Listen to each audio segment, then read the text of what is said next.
Before the fun was just years of grind and hustle and falling down and getting up and learning and unlearning and making mistakes. And although it can be painful and uncomfortable, there's still, for me, in the middle of all of that, there's still excitement and joy, and because I'm building a something from nothing. Hey guys, welcome back to the Wild Goose Chase. Joining me today is Craig Harper. Craig is currently doing a PhD in neuropsychology. He's an expert in health, high performance, resilience, personal transformation. Written something like 7 books, I think. Craig, is that right? You've written 7 books?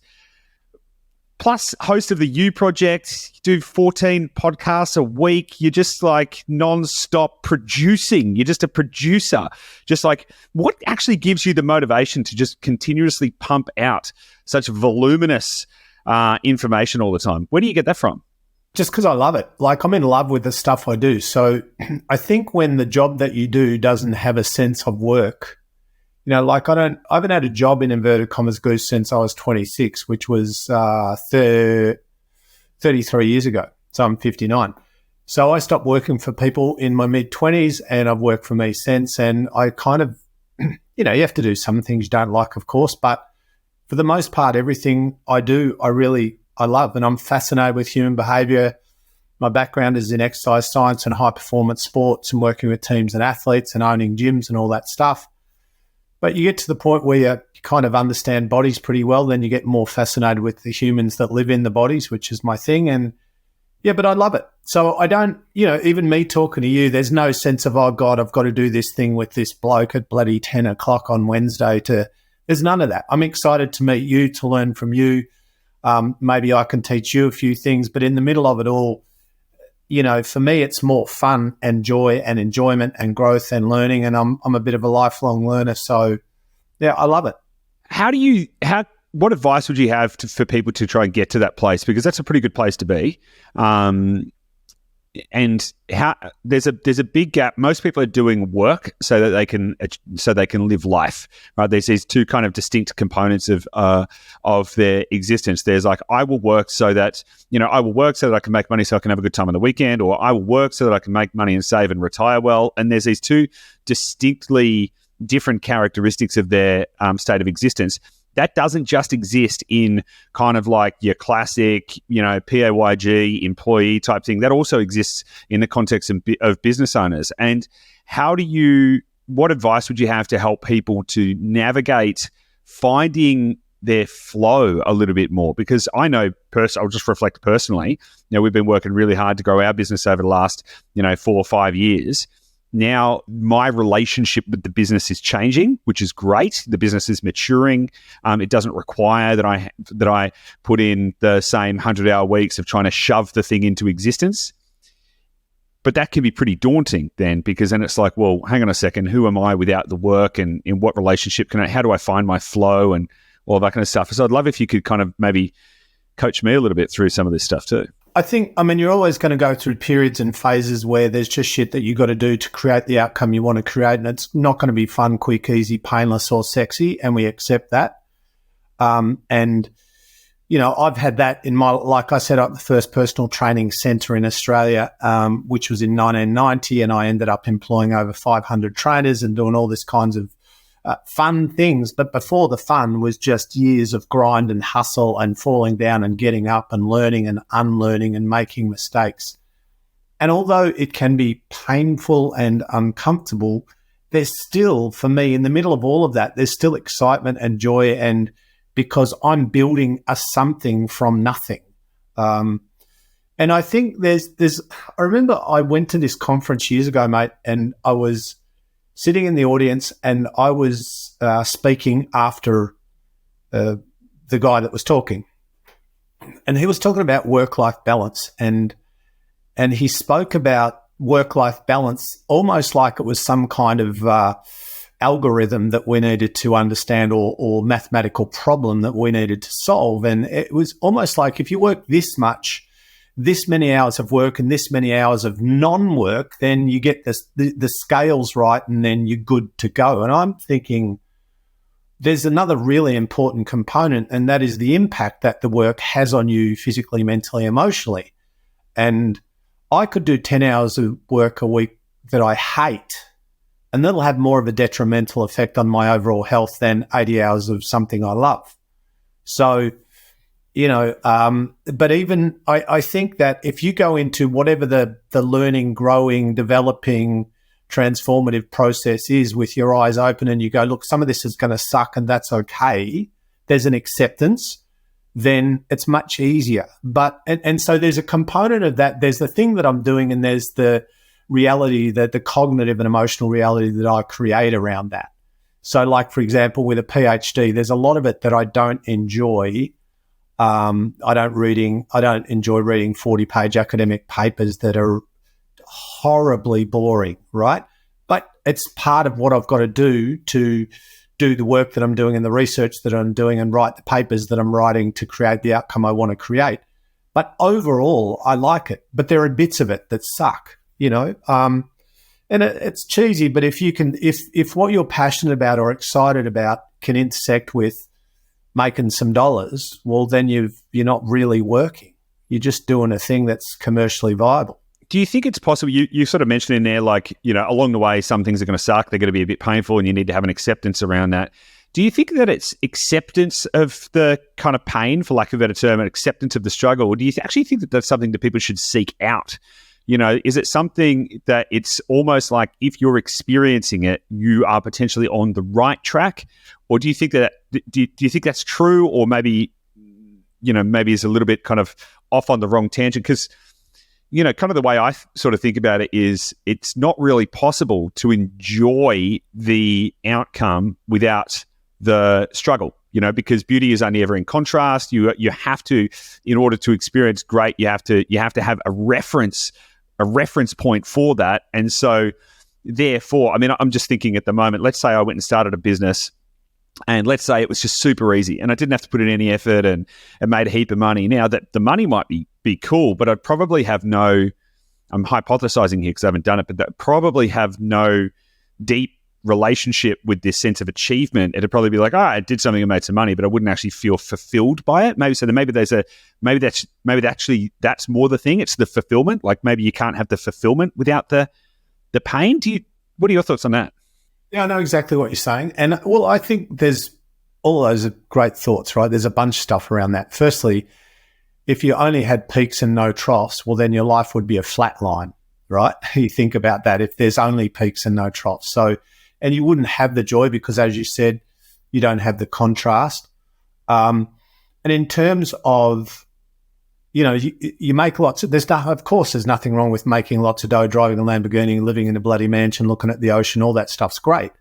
But let's not confuse all of those external things and the situation and the circumstance in the environment with the internal world of the person in the middle of it. So and I know people who are wealthy, who are in inverted commas successful, who are also miserable, who are also sad, who are also disconnected, who are also medicated for anxiety and depression and who can't sleep.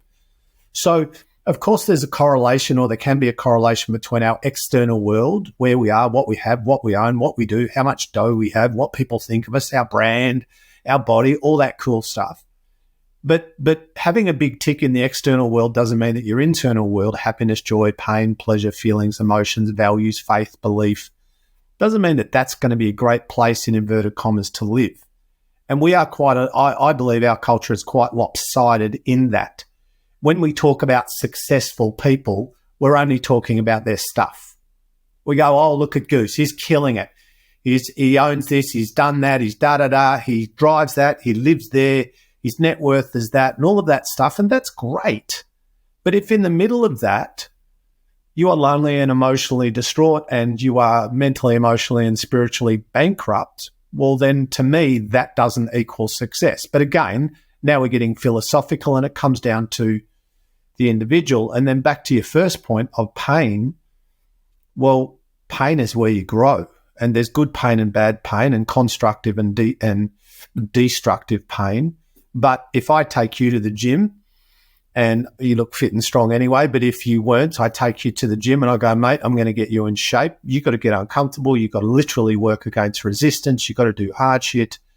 You've got to get uncomfortable. You've got to be consistent. And the byproduct of that discomfort and pain and working against resistance, literally physical resistance, is growth, is improvement, is adaptation, is you become strong, literally strong, more powerful, more flexible.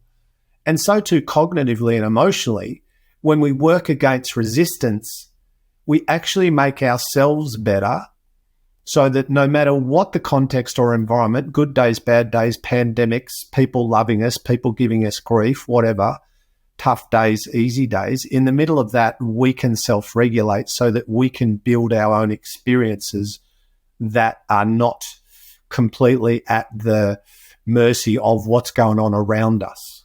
Yeah, so I'm going to keep pulling on this thread a little bit because I like the thematic, and it kind of relates to, it kind of it bridges the gap between success and potential and resilience as well. And just thinking about that example you gave in the gym, if we were to go to the gym and I might experience a bunch of pain. However, if my deep, passionate, if my calling for whatever reason, for whatever my goal was to become ripped and big and all of this kind of stuff, then there's a strong likelihood that when I experience that pain, I will associate that with the goal that I'm trying to seek, and therefore I can build a positive association with that pain. Versus if somebody rips me off, for example, and I'm like, hang on a second, this is painful, but I don't know what transformational outcome is on the other side of it, then your only correlation is that it sucks. However, if you were able to, in that moment, instantaneously identify what the transformational outcome is going to be, then you would be able to have gratitude for that pain in that moment. So, for example, if in that moment when you got ripped off and cheated on, or somebody did something bad to you, unprompted, if you could seek out, okay, this is going to help me to become a better person because of X, Y, and Z, you would instantly be able to transform that pain into instant gratitude, which is, if you can continue to build that muscle, because I've never had a bad experience in my life that didn't end up being good, depending on how I looked at it. So if you can build up that muscle, you're going to develop significantly more resilience, which in turn is going to give you the capability to endure more challenges, which in turn is going to allow you to progress more swiftly, more steadily, more consistently, whatever the metric is for you, towards self-actualization, to achieving the best version of yourself and becoming the best that you possibly can be. What are your thoughts around that? Yeah, I love that. So here's something that you are naturally good at that, I don't know, maybe you got taught and told and trained this, or maybe this is just your default setting. But there's the thing that's going on, good or bad, and then there's your response to it. One, there's the thing that's going on, good or bad, someone ripped me off, clearly bad. But then there's the story that you have about it, right? And then there's well, this sucks. I do not want this. I want to punch that bloke in the face, whatever your story is. At the same time, is there a lesson? Is there a lesson? What can I take away from this? And ultimately, like, life is unfair. Life doesn't care about your feelings or your emotions or your joy or your success, or your life doesn't care. Life's just life. And in the middle of it is you and me. I don't know if I've spoken to you about this before, but we open the door on this thing that in psychology we call metacognition. Have you heard of that term? We last time we spoke, we talked about it, and yeah. So let's just go there quickly again. So metacognition is thinking about how we think, and so once the thing is done, once the shitty thing is done, as bad as it is, whether or not it happened 10 seconds or 10 years ago, either way, it's history. I can't undo it.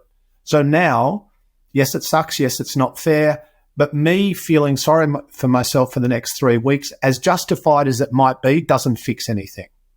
In fact, it probably creates more problems. So I acknowledge it. It's not fair. I wish it didn't happen.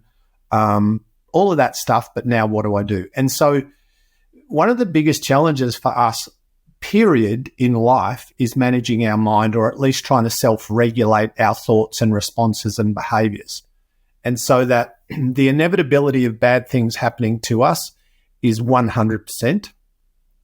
So beyond that, this is, when we talk about, like, your podcast in a way is, I think, correct me if I'm wrong, but it's all about helping people do better, think better, create better, produce better, yours is a different theme to my stuff, but it's the same. We all want a better life. We all want better outcomes, habits, behaviors, thinking, personal growth, all that stuff. But so much of whether or not it's what you do with property, what you do with money, or perhaps in my case, what you do with your body and your health and your, nutritional choices or managing your mind, it comes down to that space between your ears, how you self-regulate, how you make decisions, how you respond, the stories that you tell yourself. And we're not pretending that the thing that happened to you doesn't suck. We're not at all. We're not saying just jog it out, mate, it'll be all right. And we're not saying don't worry about it. We're not saying that. We're going, yeah, that really sucks. I get it. Now what? Like, that's the thing. Now what? So can I just, why aren't we just saying just jog it out, should be right? Because the reality of the situation is that any pain or pleasure that you're experiencing is 100% within your own perception, within your own construct, and it only has the meaning with which you give it. So why are we not just saying, to kind of dumb it down, get over it because it doesn't really matter anyway? Why aren't we just saying, I know you think that you're experiencing pain, but actually all you need is a different perspective. And I'd like to kind of weave this in as well with you sort of said something briefly just earlier around, you got interested in the body and then you got interested in the human who lives in the body, and which I think is I heard the brain or the mind described in a certain way a little while ago, that because your mind has it receives the sensory data from everything else, but effectively your mind, the I in the I am thinking, is basically a scared little dude sitting inside a black room trying to work out what the fucking hell's going on out there, right? And that's kind of all it is. You've just got this kind of consciousness that sits within this effectively meat, robot that's collecting all this data and just sort of trying to freak out a little bit. But in that context, all it is data, and the interpretation of that data can lead to wildly different perceptions. I know that I can have the exact same experience as my partner Gabby. We can literally go do the exact same thing and we can respond in completely different ways. And neither of us is correct, right? Because both of us is only constructing our response to that based on some perceived, learned, trained, experienced behaviors in the past. And so I guess where I'm trying to get to is I really want to help people to unlock a pathway to achieve their greatest potential, to become the best version of themselves, self-actualization in its truest form, same as you. And so I'm trying to actually understand, well, why aren't we trying to get to a place where every single thing that happens to us, we can instantaneously diffuse it? Doesn't matter how bad it is. I mean, I'm just to go to an extreme example, a loved person could die, something could happen, you could lose your business.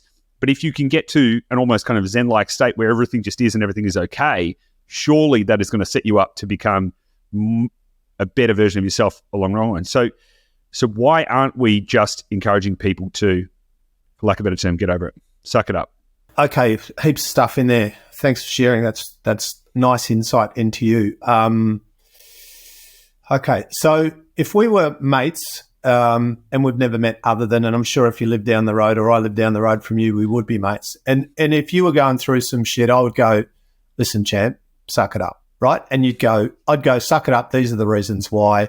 And you would probably respond positively. If you were another person, I'd say, suck it up. You'd get offended. You'd spiral and you might be hurt and you might not want to talk to me again. And that doesn't mean that person's bad or wrong and you're good and right. It doesn't mean that.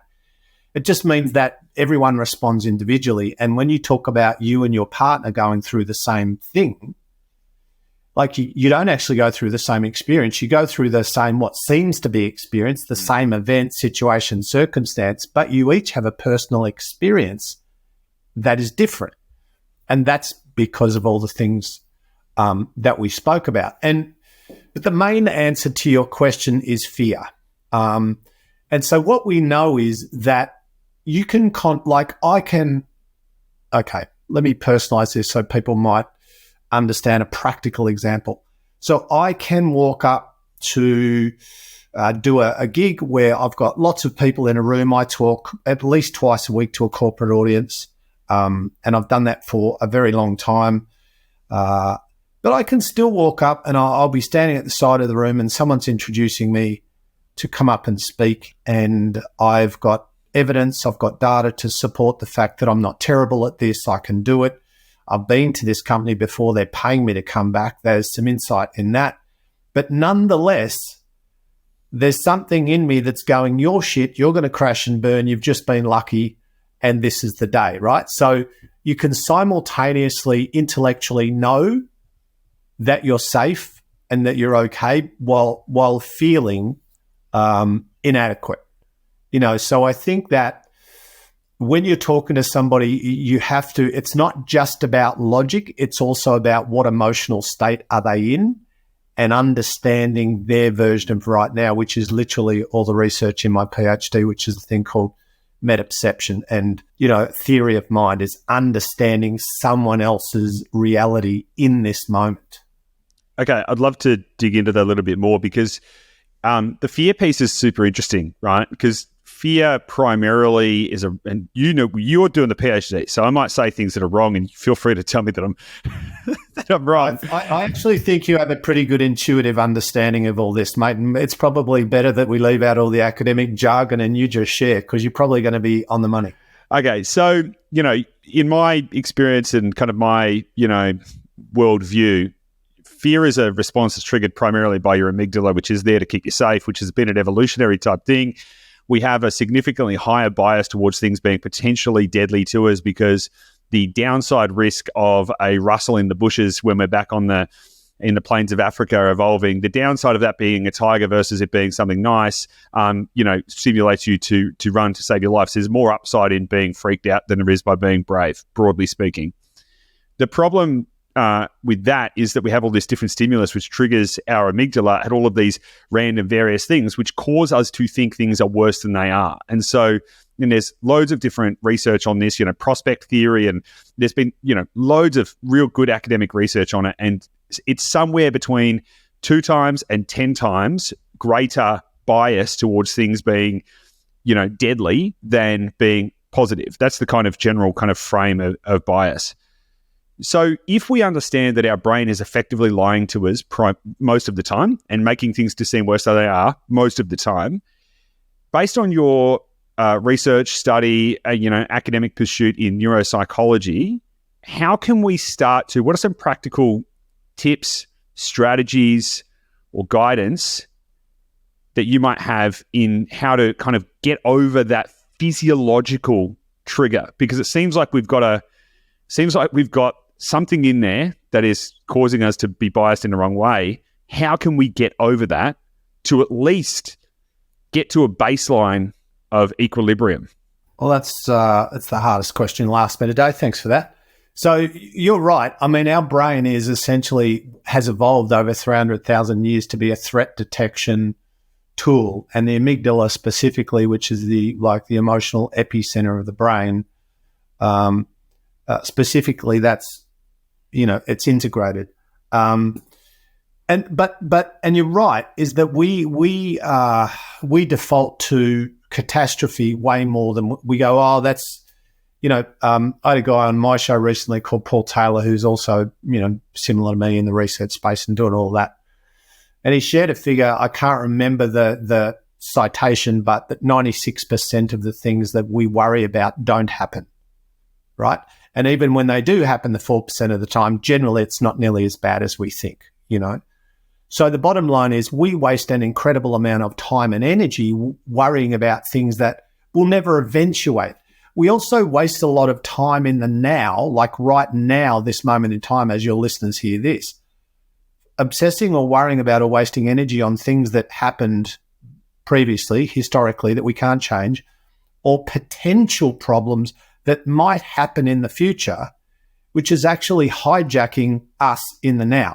So in the now. And the answer to your question is, I think sometimes, if I'm worried about something or I feel that, that anxiety or that whatever rise up, that physiological kind of stress, I'll hit the pause button. I'll go, all right, what's this about? Like, what am I actually scared of? So rather than letting it run the show, this is really an exercise in self-awareness and self-regulation, is to go, what is this about? What's my fear? Where's it coming from? Is this logical? Is this illogical? And quite often you can figure it out. You go, okay, I'm scared or I'm anxious and I understand why. Like I'll give you for example, my mum, God bless her, she stacked her car 6 weeks ago, little Suzuki Swift that I bought her a few years ago. I totaled the car, broke 6 ribs. She's been driving for 83, still cognitively fine, physically fine. I bought her a new car. I drove it up the other day and went ta-da, and she's like, oh, my God. And I sat her in the car and I said, let's just go for a drive. I sat in the passenger seat. Well, she almost couldn't back out of the drive. So the woman that's been driving for over 60 years has driven the same car in the, like she was so overwhelmed with what happened last time that was very, even though she was safe, even though there was no problem, even though we were going to go for a quiet drive on a quiet street in the country where she lives, her brain was hijacking her physiology to the point where she almost couldn't bloody put her foot on the accelerator, right? And so we just hit the button and I said, turn off the car for a sec. And I just spoke to her and I said, this is what's going on. I said, it's completely normal. You're not doing anything wrong. You're not weak. You're not broken. And I just walked her through what's happening with her nervous system and why. I said, well, the last time you were behind the steering wheel, you nearly got killed. So of course you feel this way. But now is not then. Now, me walking through this with her doesn't necessarily fix it, but it gives her a bit of an insight into what's going on. Okay, I like that. I want to relate this now to limiting beliefs because sort of it's the same sort of thread, right? But then going back to earlier in the conversation where, we were talking about, effectively people living their best life, this work-life balance thing, they have these two distinct elements of their life, and how can you get more to a state where you're living your best life consistently and all that kind of stuff. I've actually been asking people recently, it's been really fun, the question I've been asking people is, if you could remove all of the current constraints in your life, it doesn't mean you're a billionaire, just remove all the current constraints in your life, what would you do? And it's so fascinating. Roughly 90% of people say travel. The other 10% of people say something along the lines of move to the country and grow vegetables or something like that. Sort of roughly that split. Super interesting. But what is fascinating to me is there's no reason that none of those people can't do all of that stuff like immediately today. Today, I'm like, okay, well, why aren't you doing that? And no one's ever got a good answer. It comes down to limiting beliefs. Now, those limiting beliefs could be what's stopping people from traveling the world whilst also doing the things that they love. It could be stopping them from starting the business that they've been most passionate about. It's typically standing in the way between themselves and what their happiest, most fulfilled state is. Now, this is linked to what we were just talking about because it's linked to also fear and management of that. So you've got a vast amount of experience in helping people to unlock their best potential. And so I'd love to know if you've got any advice on helping people to overcome limiting beliefs, because I think if people can deconstruct all of that stuff they're putting in their own way, they'll suddenly realize that they are only maybe steps, just simple 2 or 3 or 4 steps away from living the life that they always wanted. So do you have any practical advice on how to get over limiting beliefs? Yeah. So what's interesting about beliefs is most of the beliefs that we have, even you and me who like you and I are bloody special. Sorry, everyone. But I meant you and I who think about this stuff all the time, right? Like most of my beliefs and most of your beliefs, you didn't choose. They're just there. They arose or they developed as a byproduct of just doing life. Now, some of the beliefs that I have and you have are self-limiting, probably less than we used to have, but we have beliefs that are empowering, beliefs that are self-limiting. We have beliefs that make total sense. We have beliefs that are irrational. But the truth is most of the things that guide our life in terms of beliefs and values, perhaps to a lesser extent values, because all of these things just arise as a byproduct often of where we've been, what we've seen, what we've done. But so my thing that I do with people is I try to do an audit on their beliefs. What do you believe? Why do you believe it? Where did it come from? Did you choose it? And, that like the self-limiting beliefs, not good enough-itis or imposter syndrome, we call it. Oh, I could never, here's 9 reasons why I couldn't succeed. All right, well, give me 2 why you can. And they can't, right? So they have a hardwired belief that they're not pretty enough, smart enough, funny enough, fast enough, talented enough, genetically gifted enough, whatever. Oh, I'm not an athlete. I couldn't do a 10K run, or I couldn't build a business, or I couldn't do a degree, or I couldn't write a book, or I couldn't become a millionaire, or whatever the story is, while simultaneously they've never actually genuinely tried. They might have done something for 2 weeks and then thrown it in, or perhaps more. But so there's the questioning of the beliefs and trying to ascertain where they come from. And also remember, like, how we train our mind, right? I did a podcast the other day called How to Train Your Mind, and the subtitle was, or How to Herd Cats, right? Same. But trying to train your mind so that you can manage your mind or self-regulate your thinking, ironically, doesn't come through thinking, it comes through doing. For example, I have fear in this hypothetical. I have fear around getting up in front of a group and speaking. So how do I overcome the fear of getting up in front of the group and speaking? Well, the answer is by getting up in front of the group and speaking. Like, I can't overcome the thing that I won't do. I can't master the thing that I avoid. And I can think about being better at something till I'm blue in the face, but it doesn't make me better. It just means I'm overthinking something. So the way that I destroy self-limiting beliefs is by leaning into them, going, well, we'll see. I'll train for a 10K run. Then I do the 10K run. Then not only do I now believe I can do it, now I think I could maybe do a marathon. And I also think, by the way, I could probably do a personal training course and I could probably set up my own business because I'm fascinated. I could, and that is kind of my story. I was the fattest kid in school, and I ended up opening the first personal training facility in the country because of all of that stuff that I was fascinated with. And my confidence grew not because I thought my way into confidence or better beliefs, but my better beliefs were a byproduct of me challenging my self-limiting beliefs and doing stuff that was just uncomfortable and hard. It's fascinating, isn't it? Because it's almost like to your point, like courage or confidence comes after the fact.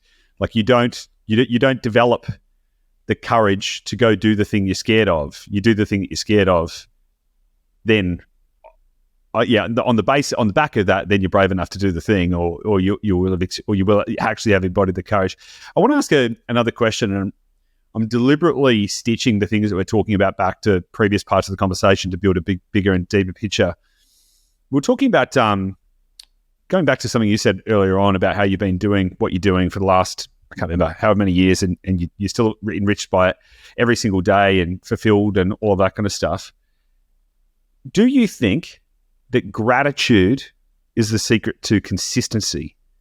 Because lots of people aspire to certain outcomes. If you go back 10 years and compare yourself to today, if you go back 20 years and compare yourself to today, and anyone who's listening to this to do the same thing, you're obviously going to have evolved. You're going to have achieved different things, become different stuff, etc., so on and so forth. We always aspire to grow and to achieve things, but then when we achieve them, we're continuously just aspiring to grow and achieve other things. Now, if you suddenly were to create a life where you got to travel around and go to sit on tropical beaches every day and travel the world and everything like that, that sounds amazing to most people. But if you did it, you'd probably get sick of it and then become dissatisfied and everything like that, versus if you just had gratitude for it every day. Same thing goes with going to the gym every day. Like, why would you continue to do that every day for 40 years? So my question is, do you think gratitude is the key to consistency? I think it's part of it. And so I would say gratitude, self-awareness, and on a really fundamental, practical level, habits. Like, I'm consistent because I've got a bunch of behaviors that are hardwired into my subconscious. So when people say to me, how do you stay motivated to train every day after, I started at 14, that's 45 years ago, and I've probably missed in 45 years, I've probably missed maybe 40 workouts, right? And it's not because I'm obsessed. I don't go to the gym and train like an animal every day. And some days I don't go to the gym. I'll train at home, or I'll train at the beach. I'll train at the park. Doesn't matter. But I don't need discipline, self-control, willpower, or inspiration, because that's literally hardwired into my operating system. And I think one of the challenges is, while being grateful and self-aware, and I'm very grateful because I was born into privilege in that I was born in Australia. So for me, that's privilege. While being grateful because also I work with a lot of people who really have what I call real problems. I don't have any real problems. My life is quite comfortable in that sense, I guess. But being able to have, I guess, an operating system that you've designed over time or developed over time that is consistent with who you want to be and how you want to be, that is kind of just hardwired into your subconscious and your day-to-day operating system. The thing is that motivation doesn't work, inspiration doesn't work, willpower doesn't work, self-control doesn't work if we're talking about forever, because all of that stuff comes and goes because we're normal and human. And while willpower, inspiration, and discipline and self-control can be good, I don't want to rely on them. Like, nobody needs to be inspired or to be, cheered on to go and clean their teeth every day because it's a habit that's hardwired into our morning rituals, right? For most people anyway. And so it's trying to identify what are the things that align with my best life, with my best version of me, with my best emotional, mental, physical health. What are the things that align with that? And how do I make those just part of my normal, my cognitive, emotional, behavioral default setting, so that this is just, it's like I don't drink or smoke. I've never had a glass of booze, not because I'm special or great.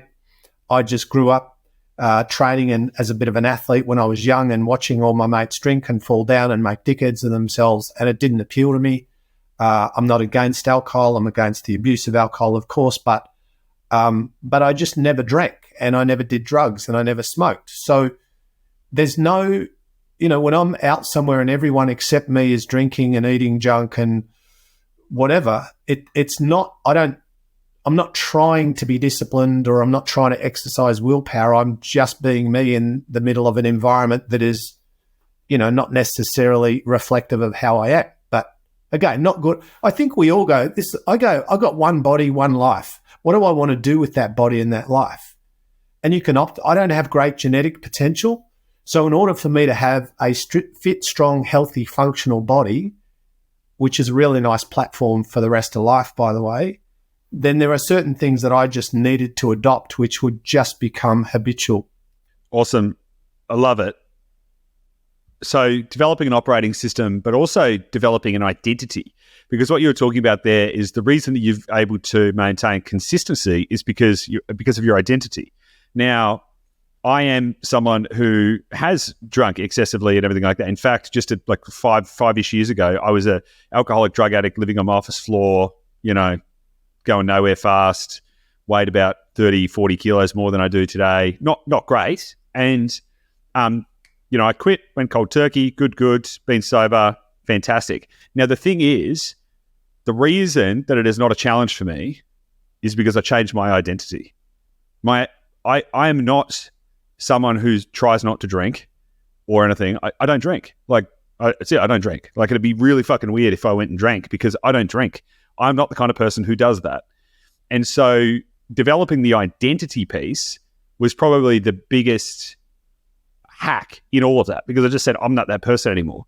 Now, that requires personal transformation. That requires that you actually become somebody else. And, went through a massive transformation in my life and loads of all of that kind of stuff. But it really came down to that identity. And also, you're right about the operating system. And so this is leading to a question, by the way, but if you had to develop an operating system if you had to give someone some advice on how to develop an operating system, what do you think would be some practical ways of doing it? The ways that I'm thinking about it would be, for example, to identify the different areas in your life. So it could be health, wealth, and relationships. You could go a little bit deeper than that. You could say money, career,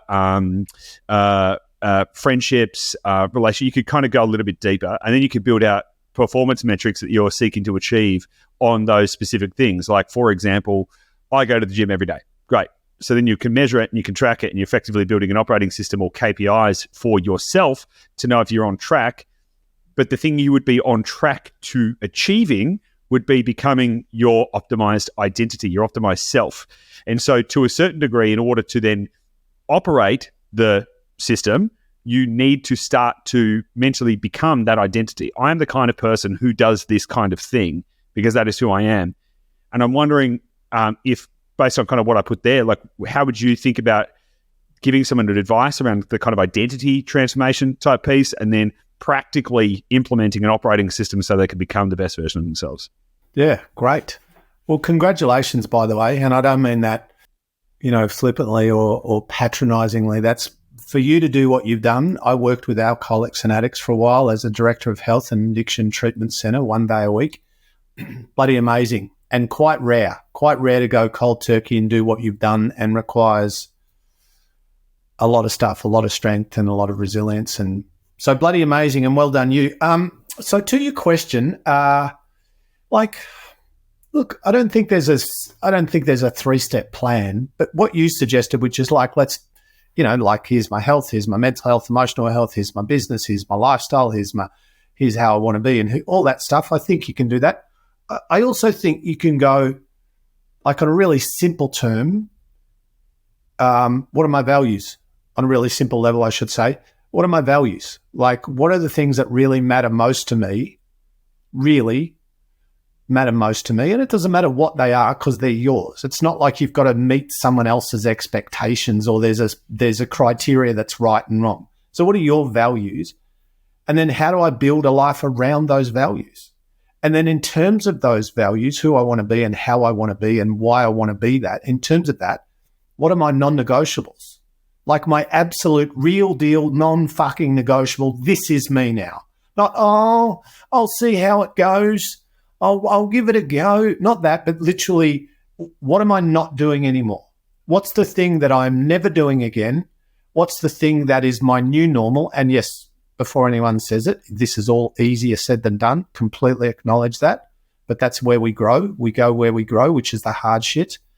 If it was easy to be awesome, everybody would be. They're not. If it was easy to be successful, everybody would be. They're not. This is why we try to identify what is, in this context of this, what is high performance or what is success, And so identifying your values and non-negotiables. And I do a really simple thing, Goose, which I'll share if you've got 1 minute, which is like a 4-step thing with people. And I go, okay, what's the thing that you want to achieve?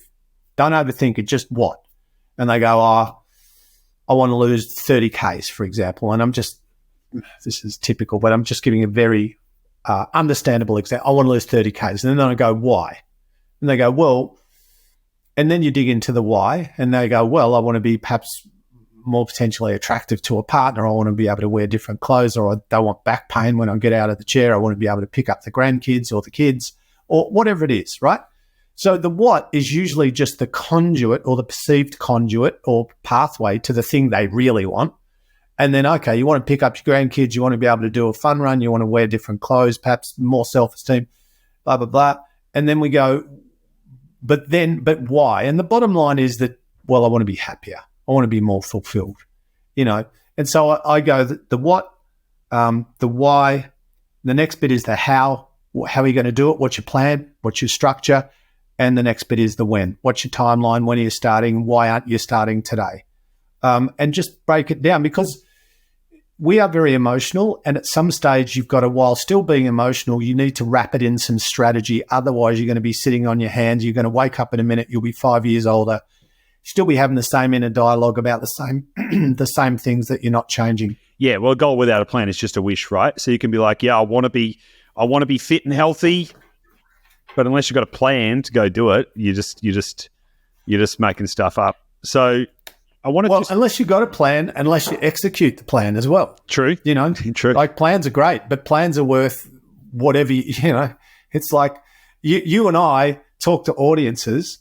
I spoke to an audience on the weekend, sorry to interrupt, and at the end of it, put up your hand if you're more motivated, and every hand went up, and I went, well, that's going to pass.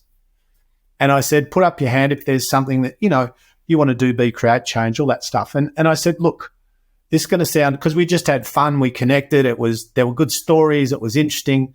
And I said, let me tell you something that you don't want to hear, but it's the truth. Statistically, most of you won't do anything because that's just what happens. So I want to challenge you to be an anomaly. I want to challenge you to be atypical, because my job is to come in here and talk, inform, educate, inspire, maybe make you laugh, maybe tell a story. And then they give me heaps of money and then I go home, right? Done. I'm done. But what I want you to do is I want this moment in time, not because of Craig Harper, but because of you. I want this to be a turning point, and it can be a turning point if you do what's required. I like this. I like the idea of actually putting a practical kind of plan in place as well, like an actual, but it also comes down to the values. And I wanted to pick up on that you mentioned earlier, because the values is super important, because you can actually end up optimizing to something that's going to make you deeply unhappy if you're optimizing towards the wrong outcome.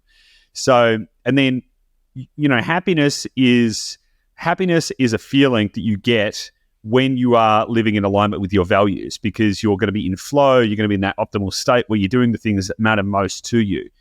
Now, I'd like to ask if you've got any advice on how to define those values so that people can build a plan towards the right outcomes. And the context around the question is this.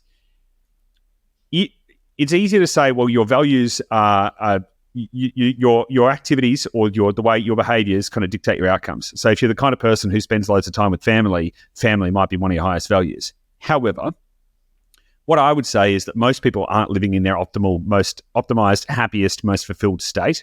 And if you looked at the way they currently spend their time and the things that they currently do and said, well, that's representative of your values, and then you optimize towards that, you're going to be optimizing for unhappiness. And so you've kind of got the current state of the individual, and you've got the behaviors in the past, and then you've got the behaviors in the future. And the behaviors in the future should be optimizing towards values, which may not be being lived in the past state.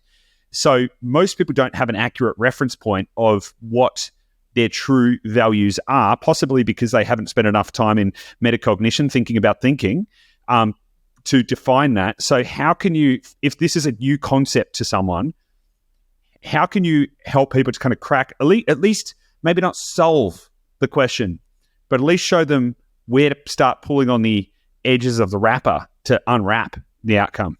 Yeah. So again, we spoke before about doing a stock take, but I think it's almost like with this, you could do a stock take of how you're living, what you're doing.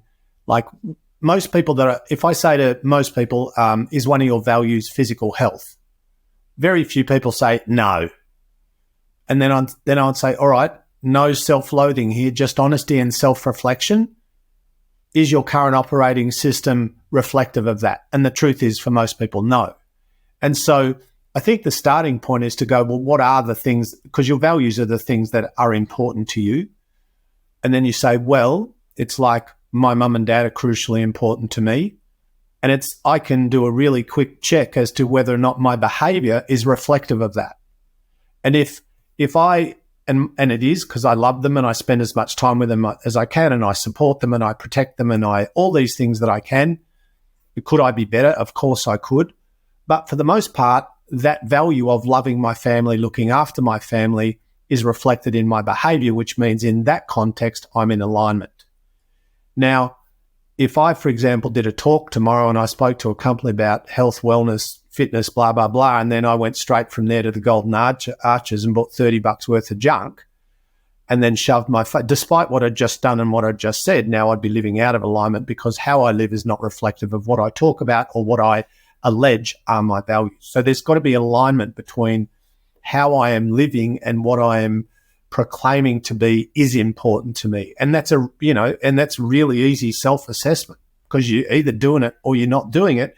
And if you're not doing it, again, no beating yourself up, no self-loathing, just like, and this is one of the hard things, Goose, especially I think women are better at men than this, but we dudes, we have ego, we want to look good, we want to be right. But the truth is, for me anyway, and I've been working on me for a long time, I'm still flawed. I still get trapped in ego. I still say dumb shit. I still do dumb shit. But I try and be as transparent as possible, because the more honest I am and the more authentic I am, then the less I have to worry that I'm going to be caught out. But also, I just want to be that person. like I am a perpetual work in progress, and I am 80% student, 20% teacher, and that will never change. Yeah, I love it. And I think if people can take that approach to themselves as well, because I'm lucky enough to have these kind of conversations with lots of people and sometimes groups of people as well. And it's so interesting when you start to crack open this idea of like, what is your best life? Like, who do you actually want to become? Like, what does this look like? And, you know, most people don't spend the time on goal setting. They're never really working out where they're going. They're just doing stuff every day and they're just blindfolded basically. And then you start to open up the door and you're like, great. Okay. So now start to build a picture of what your future life looks like.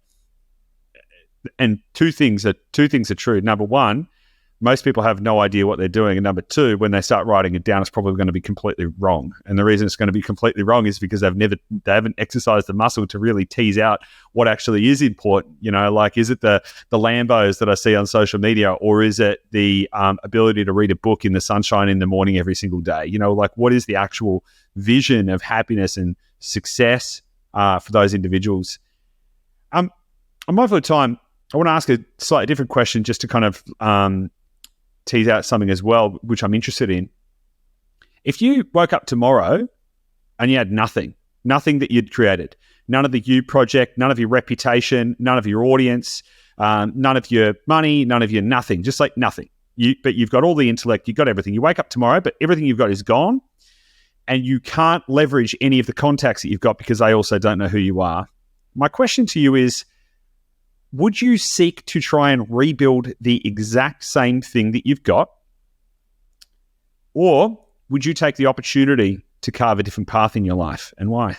That is a very good question that I've never been asked. I would endeavour to get back somewhere, somewhere near where I am, but I would do some things differently. Obviously, I've learned from my mistakes, and I would try to be perhaps more efficient. But if I woke up tomorrow and all those things had changed except I'm still me, well, I'm still fascinated in human behavior then, and I'm still interested in people and potential and possibilities and power and success and all the dynamics and interpersonal stuff of the human experience. So I'm still going to inhabit that space. I don't know that I would start a podcast though. Like I've had podcasts for 7 years, and starting a podcast right now, it's tough. So I might not do that. I might not. Yeah, that's a good question. I don't know. I'd still be in the space, but I might go and how old am I? Am I the same age in this scenario? Yeah. It's tomorrow. It's just tomorrow. Yeah, right. It's tomorrow. Look, I'd probably do similar stuff. I'd probably just start off coaching people, and maybe even if I needed to make a few bucks, go back and train some people in the gym, which is my default setting and my background. But as you know, it's like when you have no momentum, no brand, no connections, no dollars, no credibility, it's a very different landscape that you inhabit. So I now have a lot of leverage and flexibility and possibilities that I didn't have when I was 20. And that's largely because of the situation that I'm in. So it's a great question though. Thanks, man. I really appreciate yeah, thanks. It's really fascinating actually just hearing different people's responses, because some people don't think too deeply about it. Other people think very deeply about it. Some people would say, I'd rebuild everything exactly the same, which I find really, really interesting, because if you've spent 5, 10, 15, 20 years on a specific path, would you really want to go and use use the next 5, 10 or 20 years, maybe you could do it faster doing the exact same thing, or would you go do something else? Anyway, I just a personal interest of mine to see how people take that on board. Final question. What is one contrarian belief that you hold to be true? What's something that you believe that everybody else does not, that you believe is a universal truth? I don't know if it's that nobody else believes it. The general populace. Yeah. We kind of covered it, and this is the only thing. There's more, but this is what springs to mind. I believe that mediocrity is a gift. And the reason that I believe mediocrity is a gift, for me anyway, because I am fucking flat out. In fact, I'm aspiring to mediocre, right? Everything that I did in my life initially, there was nothing that I was brilliant at. Nothing. There was nothing that I was a natural at, other than maybe communication, right? But even at school, I got in trouble for talking constantly. There's a fucking shock. But I think that mediocrity can be a gift in the sense that it means you have to work hard. You have to roll up your sleeves. You need to get uncomfortable. You need to take, if you want to be successful, if you want to maximize what you have and what you don't have, and you want to get to a point where you have some success, influence, control, mastery, then it just takes, like I did 3 podcasts that failed before the podcast, that I currently have that works. And even then, the first 500 episodes, I lost money, right? So I've spent my life doing things for quite a while that either didn't work or hardly worked.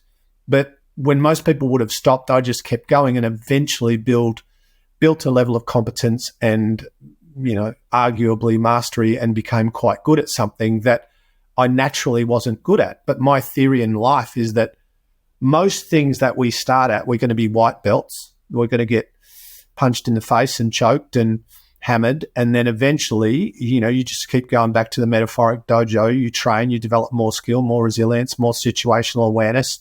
You get punched in the face. Eventually, you're a yellow belt. And maybe over whatever time period, you become really good at that thing. You become a black belt at podcasting, or a black belt at property, or making dough, or a black belt at solving problems, or doing art, or whatever.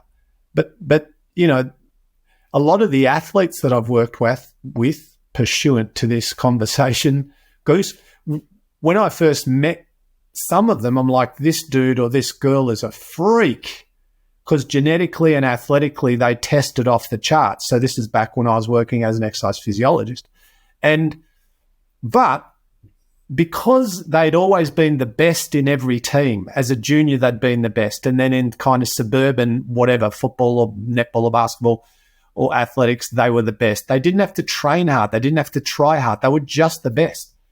And then because they'd never been mediocre, and they'd never had the kind of adversity that most of us have, they got into an elite space and capitulated because they weren't tough. They had no resilience. They couldn't rebound. They weren't used to being the 15th best player in a team. They couldn't cope. And so I think mediocrity and having to navigate life being not hugely talented is sometimes a gift. Love that. Great way to end the episode. Craig, if people want to find you, if people want to suss out more of your stuff, where should they go? I just come to my joint, everyone. Hampton, just rock on. Come over. No, at Whiteboard Lessons, or Whiteboard Lessons is my Instagram. I do lots of stuff on there. I have a podcast called The You Project. I have a podcast called Life. My website, just Google me. Just Google me. I'm around. Love to hear from you. Awesome, Craig. I love every opportunity that we have had to interact. Super fun. Really enjoyed it, as always. Pleasure. Thanks for coming on. Thanks, mate. Appreciate you. Have a good day. Cheers.